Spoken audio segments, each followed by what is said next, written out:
Recently, I watched Donald Trump's campaign sink to a new, almost surreal low. His latest speech was a disjointed jumble of rambling and incoherence, and it was painful to see how uncomfortable the audience was, visibly reacting to his bizarre delivery. I was struck by Trump's struggle to piece together even a single coherent sentence. When he did manage to get something out, it often fell flat or came across as downright odd. It was a striking display of just how far his campaign has deteriorated. What was supposed to be a serious discussion about the cost of living turned into a strange, rambling monologue about sharks and Hannibal Lecter. I just feel disbelief. And then, Trump dared to complain about grocery prices from the comfort of his golf club, an establishment where he's probably never had to buy groceries himself. This ridiculous scenario perfectly underscores his utter disconnect from the realities faced by everyday people. Isn't it disheartening to see someone so woefully unfit for the presidency, so out of touch with the concerns of ordinary citizens, flounder so dramatically? It's not just disappointing, it's deeply concerning. It's hard to ignore how Kamala Harris's campaign perfectly anticipated the disaster that was Donald Trump's press conference. They predicted it would be a rambling, incoherent mess filled with dangerous lies, and they weren't wrong. When I saw their statement calling Trump out as a loser of the 2020 election by 7 million votes and predicting another public meltdown in Bedminster, I couldn't help but think, how did they get it so right? Trump's pattern of disarray and failure is on full display, and it's both alarming and telling. Is there any hope for a coherent message when his team seems to know he's headed for yet another embarrassing flop? After watching Donald Trump's latest speech, I think I see a sense of déjà vu. The Harris campaign nailed it when they called out Trump's plan to deliver yet another self-obsessed rant.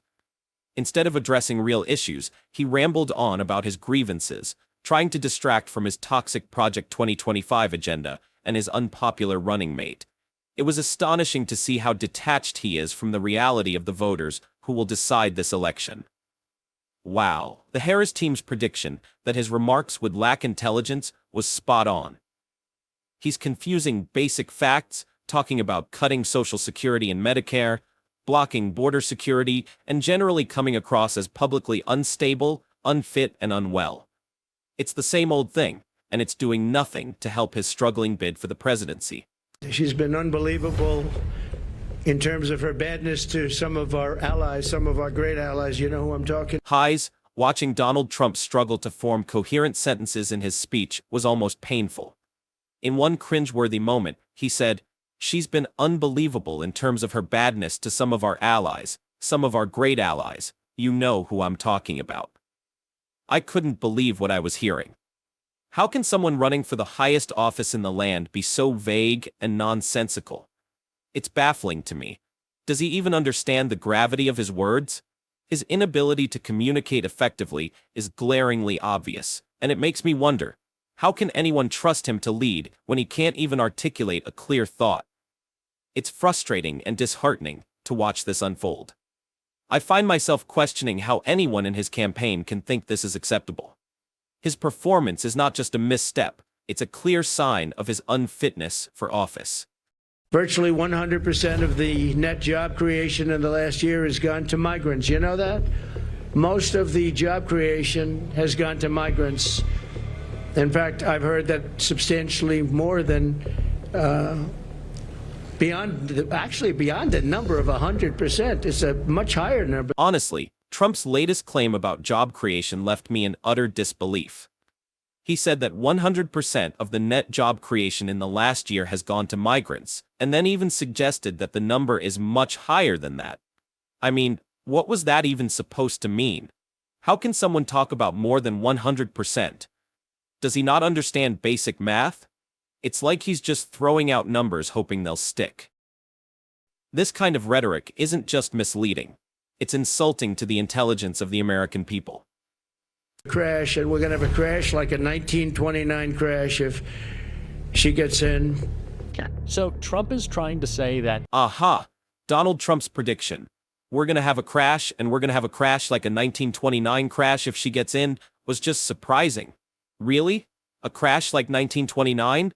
I couldn't help but roll my eyes. That's infuriating to see him try to instill fear in voters with these wild statements. It's deeply troubling and makes me question his understanding of economic stability and history.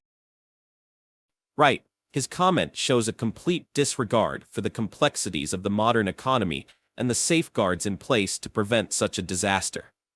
Comparing today's economy to that of 1929 is not only misleading, but also an attempt to manipulate emotions rather than presenting a factual argument. This type of rhetoric is reckless, and it undermines the seriousness of the economic challenges we face.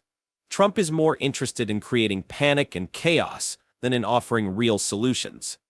Rather than provide a thoughtful critique or a viable economic plan, he resorts to hyperbole and scare tactics. See, this behavior is not just disappointing, it's dangerous.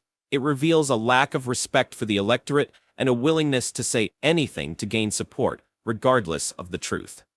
In a time when clarity and honesty are needed more than ever, Trump's exaggerated claims only add to the confusion and distrust in political discourse. Trending in her direction, which I believe that it is, maybe it ends up better. But Donald Trump has been, for instance, saying that he's going to introduce a big, beautiful health care plan. And there are no specifics on it. And Kamala is being held to a standard where she has to tell you the nuts and bolts of things, where people are saying, you tell us exactly that. She's supposed to talk about her economic plan on Friday. The press is already saying it'll be, quote, light on detail. They don't know. Could it be as light as big and beautiful? I doubt it. Are you actually arguing that Donald Trump is held to a lower standard than Kamala Harris? Yeah, actually I am. If you could say, I'm going to get rid of Obamacare and I'm not going to tell you what I'm going to do, then that is the lowest standard of all time. So it's almost laughable, considering that some of the stock market's worst days happened under his administration. Sure, those days were during COVID, but ironically, he's now trying to use similar fear tactics. What's even more amusing is that while Trump claims the stock market is crashing, the Dow was up 500 points and back over 40,000 in the clip. He's making these baseless accusations while the economy is booming under the Biden-Harris administration, rebounding from the mess left by his term. Trump's strategy is clear: sow fear and panic without any basis in reality. His desperate calls for a recession, which just aren't happening, highlight how out of touch he is. The Biden-Harris economy isn't just stable, it's thriving despite his constant doom-mongering. It's high time the media pushed back against Trump's baseless claims. He repeatedly promises grand plans, like his mythical big beautiful healthcare plan, but never delivers any specifics. Meanwhile, Harris is held to a higher standard, expected to detail every part of her economic plans. Trump's vague promises and lack of substance are glaring in comparison. To wrap it up, it's clear that Donald Trump's recent speeches are not just troubling, but a stark indicator of his detachment from reality. His wild claims and baseless fear-mongering, whether about a 1929-style crash or job creation statistics, reveal a lack of understanding and a willingness to manipulate facts for his gain. Watching him fumble through incoherent sentences and seeing his campaign's chaotic state is not just disappointing, it's alarming. Same, the contrast with the Biden-Harris administration, which has brought economic stability and growth, only highlights Trump's shortcomings. The media and the public must hold him accountable for his reckless rhetoric. We need leaders who offer thoughtful solutions and clarity, not fear and confusion. Keep yourself updated with the most important political and current event news. Hit the thumbs up button, share your opinions in the comments, and subscribe to our channel. Thank you for staying engaged with us.